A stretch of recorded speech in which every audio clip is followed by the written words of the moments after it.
संघर्ष आईच्या व्हिडिओमध्ये तुमचं मनपूर्वक स्वागत करते। आज होता मार्गशीर्ष महिन्यातला दुसरा गुरुवार। तर आज मी आपल्या उंबरवठ्याला लेप वगैरे देणार होते। मी रोज असं देत असते, पण माझ्याकडे गोमूत्र नसल्यामुळे दिलं नव्हतं। मग आमच्या शेजारच्या काकून गोमूत्र वगैरे घेतलं। त्यानंतर हळद आणि गुलाबजल टाकून छानपैकी मिक्स करून मी आपल्या उंबरवठ्याला लेप वगैरे दिला। मला उंबरवट्याचा व्हिडिओ वगैरे काढायला तेवढा काही जमला नाही, कारण की सकाळी जरा माणसं असतात, त्याच्यामुळं मला काही तेवढं तिथं शूटिंग वगैरे करायला जमली नाही।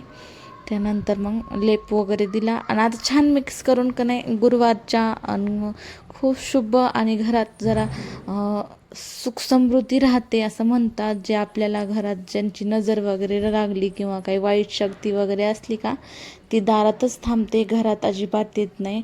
त्याच्यासाठी हा लेप आहे। तर नंतर लगेच मग मला रांगोळी संपली होती दारातली, म्हणजे ज्या डब्यात भरते का त्या डब्यातली रांगोळी वगैरे संपून गेली ती। चला म्हटलं आज रांगोळी वगैरे लगेच भरून घेऊ, कारण की सकाळी सकाळी रांगोळी काढायच पाहिजे, दारात शुभ मानली जाते। आणि कलरची रांगोळी असल्याचं घर बी कलर फुलून राहतं कलरसारखं छान। त्याच्यासाठी कलर पण दारात रांगोळी काढल्याच्या वेळेस भरायच पाहिजेत। माझ्याकडं कलर बाशी मी पेटी केलेली आहे कलरला। त्यानंतर छानपैकी कलर वगैरे भरून घेतले, रोजच्या दारातल्या डब्यामधले संपले होते। तर हे किती म्हणजे प्रत्येक आईचं किती संघर्ष असतो ना। उठलं तसं दारात थंडी वाजायली तरी लेकरांसाठी उठून वगैरे सगळं काही करून देते, ती फक्त आईच देते, बाकी म्हणजे असं आईच करू शकते इतका संघर्ष एका मुलासाठी। त्यानंतर आज गुरुवार होता, देवाची वगैरे पूजा वगैरे करून घेतली। त्यानंतर लालाची वगैरे माझा महादेव का नाही असा खराब म्हणजे हे झालता, असं काय म्हणतात की त्यानंतर मग ते महादेव मी ठेवला। देवीत आता कधी नेऊन ठेवायचं तेच कळत नाही आहे, लक्षातच राहत नाही जातानी। गुरुवारची पूजा, पुन्हा दत्त जयंती होती आज। मग आज मी जाणार होते एकमुखी दत्ताच्या पाया पडायला। आमच्या मूळ गावात आहे एकमुखी दत्त, तिथं जायचं होतं। त्यानंतर खूप धावपळ होती, सर्व काम करून आवरून स्वतःला पण आवरून जायचं खूप हे असतं ना।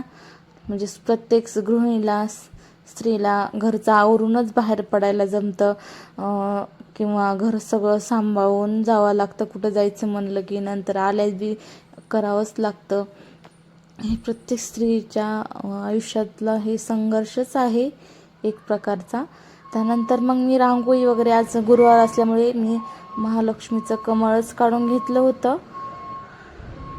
हे कमळ महालक्ष्मीचं प्रतीक आहे असं म्हणतात। त्यानंतर हाती साईडला काढून घेतले, दोन्ही साईडला, मध्ये कमळ काढलं आणि आपले खूप सुंदर वाटतं असं रांगोळी वगैरे काढल्याच्या नंतर घरात बी। आणि पूजा वगैरे केल्यास, आणि आज माझ्याकडं गुरुवार असून पूजाला फुलंच संपले। आता उद्या शुक्रवार आहे, उद्या जाऊन आणावे लागते, बाजारात भेटतात।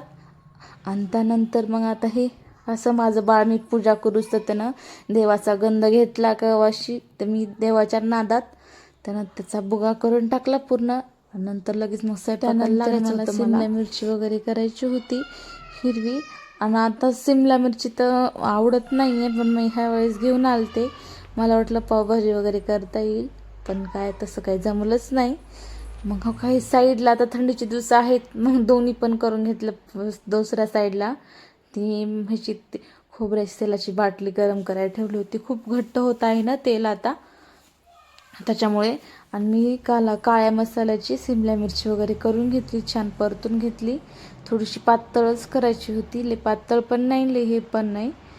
मग शिमला मिरची वगैरे करून घेतली।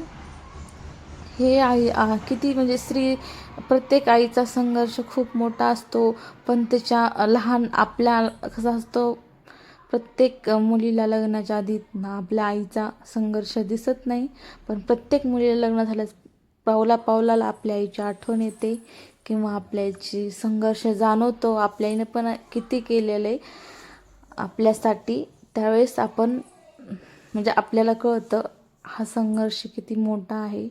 आपल्या आईनं आपल्यासाठी खूप काही केलं, तर तिच्यासाठी पण आपण काहीतरी करावं हे प्रत्येक मुलीच्या मनात असतं। त्यानंतर मी लगेच शेपूची भाजी वगैरे करून घेतली.